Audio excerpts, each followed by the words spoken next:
Podobno kot pri izdelavi seznama površin prostorov si lahko poenostavimo načrte in sezname armature.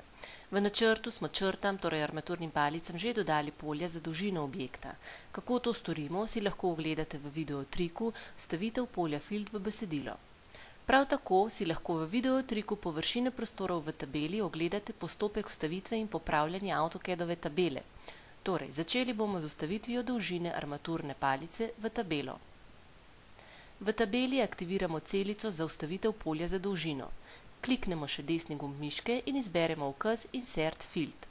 Izberemo kategorijo Pol Object, vrsto polja Object in z gumbom Select Object v risbi kliknemo na črto armaturne palice. Izberemo lastnost polja Length, nastavimo še pretvorbo centimetrov v metre in z OK okna potrdimo.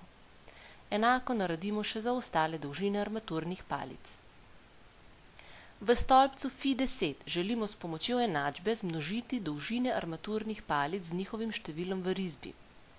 Aktiviramo celico, kliknemo desni gumb miške in izberemo ukaz Insert Field. Izberemo kategorijo Pol Object in vrsto polja Formula. Kliknemo v okno za formulo in podobno kot v Excel programu ročno vtipkamo formulo. Torej, v našem primeru vtipkamo znak je in nato vrednost iz stolpca C in vrstice 3, nato znak za množenje in vrednost iz stolpca D in vrstice 3.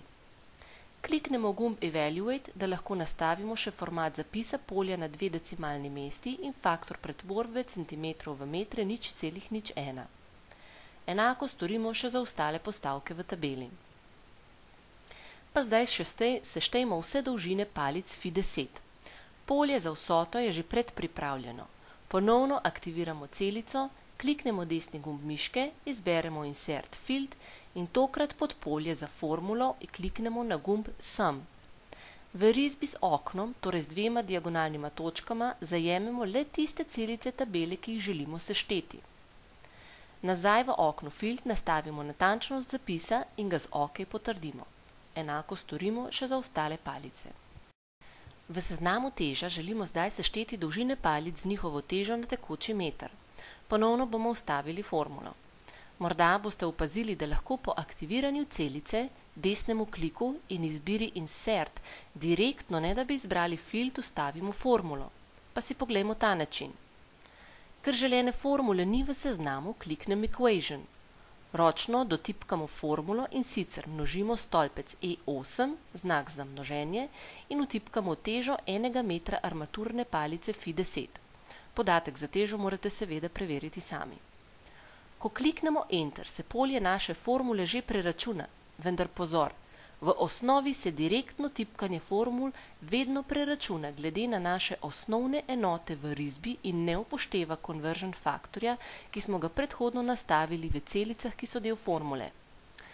Tako je bolj priporočljivo, da formule ne vnašamo direktno, ampak kar preko ukaza Insert Field, kot smo že storili prej. Tam imamo možnost nastaviti faktor pretvorbe enot iz centimetrov v metre.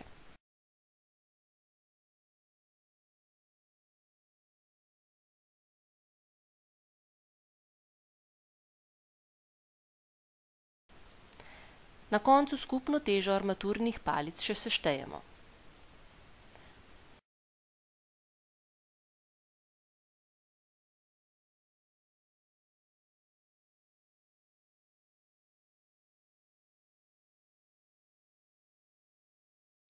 Ko zdaj v risbi spremenimo dolžino armaturnih palic, na primer jih raztegnemo z ukazom Stretch, se po regeneraciji risbe z ukazom RE vrednosti dolžin poleg njih samodejno popravijo, tako kot tudi vse dolžine in teže v seznamu armature.